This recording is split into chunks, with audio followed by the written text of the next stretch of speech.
Today, I'm going to give you a demo of smart messages. So before getting into that, I want to start by telling you a bit about how this feature came about and why we think it's really impactful for a lot of the agencies and creators that are using Infloww.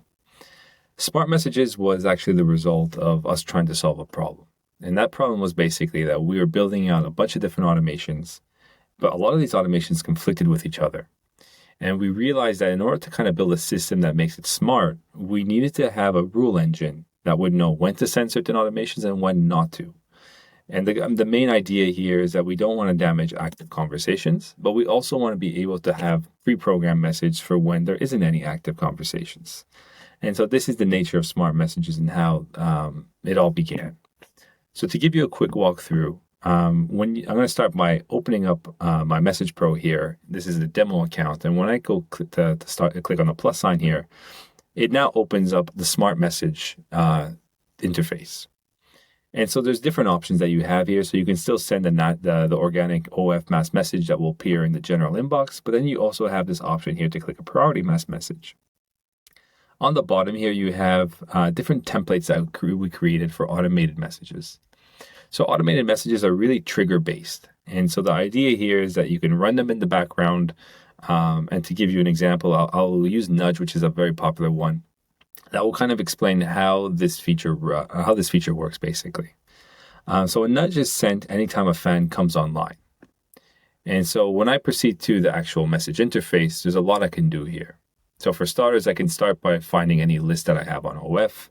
I can add some additional filters here if I want to look closer into those lists. Maybe look for people or fans that have tipped over a certain amount, that were subscribed over a certain amount of time. And on the exclude side, this is where I can also get really creative.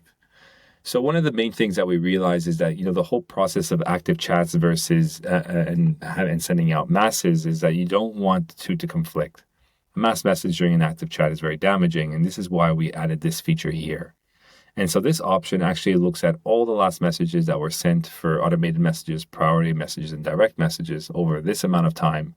And it won't actually send this nudge message to anybody that has been recently engaged with. This option on the bottom here solves another pain point. We realize that when you're sending masses, it's very easy to send the wrong content twice. And it can also be very limiting. And so what we want to do is create a system where we can remove that process from the agency and the creator. Whereas you can trust the Infloww to make sure that we're keeping tabs on which fans received what media. And anytime that we detect that there's a possibility of a duplicate, we just avoid sending the message. Fans with unread messages. So these are fans that basically have been already messaged by someone and who haven't actually opened the original message. When you're sending masses, sometimes we don't want, this goes back to spamming. So this option here allows the agencies and creators to kind of really reduce the amount of outbound messages that they're sending. And of course, creators, if you're following other creators or if you're engaging with them, that's most of the time you don't actually want to be messaging them. So you select to exclude them. Other lists that might appear on the bottom are other OF lists that you have. So all these features combined gives you this really powerful exclusion interface here where you can do a lot with it. So the rules here is basically, if we expanded this, so it's selected by fans that come online just because I use the nudge template, but you have a bunch of different other triggers that you can select. I won't get too much into all of these different options, but the main idea here is that this is just the beginning of what's going to be possible with smart messages. We're looking at how Intercom kind of really changed the game of live interaction and customer support engagements. And we're finding a lot of inspiration from what they did and bring that into Infloww. And so right now, these triggers are limited to, when fans come online, if they just subscribed, if they purchased a PPV, if they're nearing expiry, if they expired, if they resubscribed, or if it's a birthday.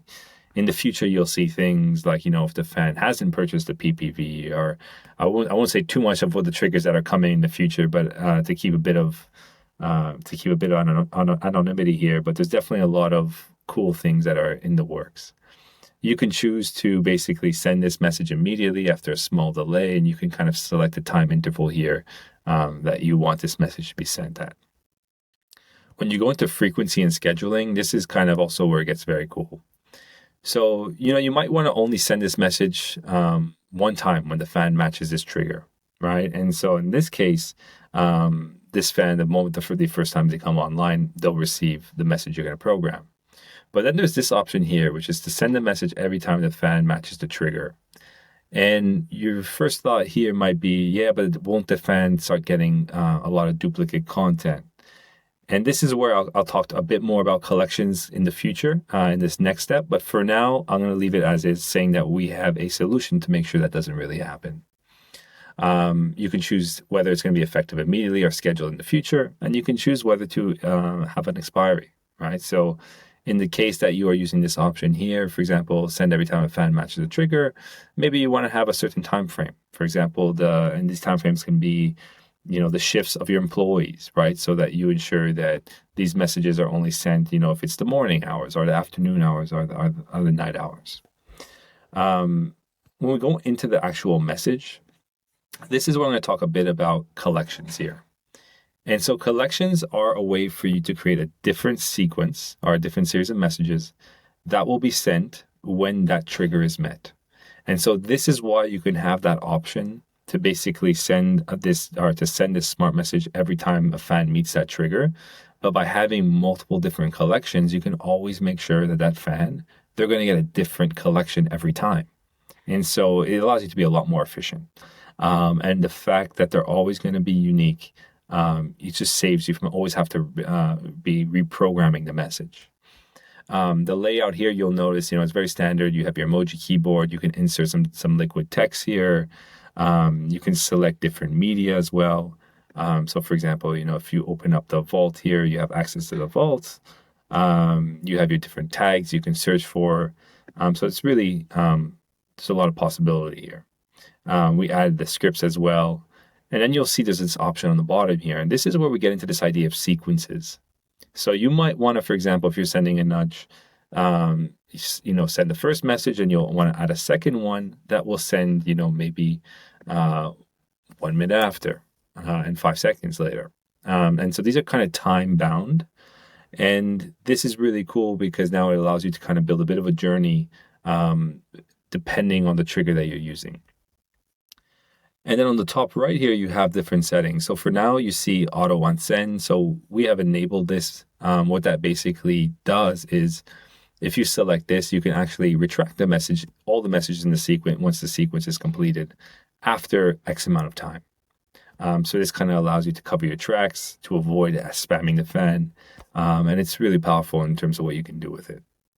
The second option here is about message sequences. And when we were building these sequences, we want to do it in a way where they're actually smart. For example, if you're going to build a 5-message sequence, but the fan answers right away after the first message, chances are you don't want to send these reminder messages because it's just going to look like spam. And so by enabling this option, you turn your sequence into kind of like a smart sequence, where depending the moment you get a reaction, it gets handed over to an active chat. And you actually don't have to, you don't actually have to continue the automation, and it stops there. And so on this interface, this is actually where you can see all your smart messages. So the smart message interface, you're broken down into two. You have the automated messages here, then you have your mass messages here where you can filter accordingly. And then you can see a breakdown of all your automations that you have. When you actually expand, you can see details on, how many were sent, purchased, the attachments, the price, who it was sent to, the date, and essentially all the details associated to it. You can see all the different collections you have here as well. So you can kind of A/B test your results and actually see, the performance of certain collections versus others. And this allows you to kind of get very analytical and continuously start tweaking your messaging and your sequences to really build out the funnels that make the most sense. As I mentioned, this is just the first phase. We have a lot of, ideas on how we can add more metrics here. Our goal is to make this so powerful that you basically just can't imagine running your agency without it. I hope this demo brings a bit of clarity into what's possible with smart messages. We're actually really looking forward to getting some feedback here. I hope you enjoy. Thank you.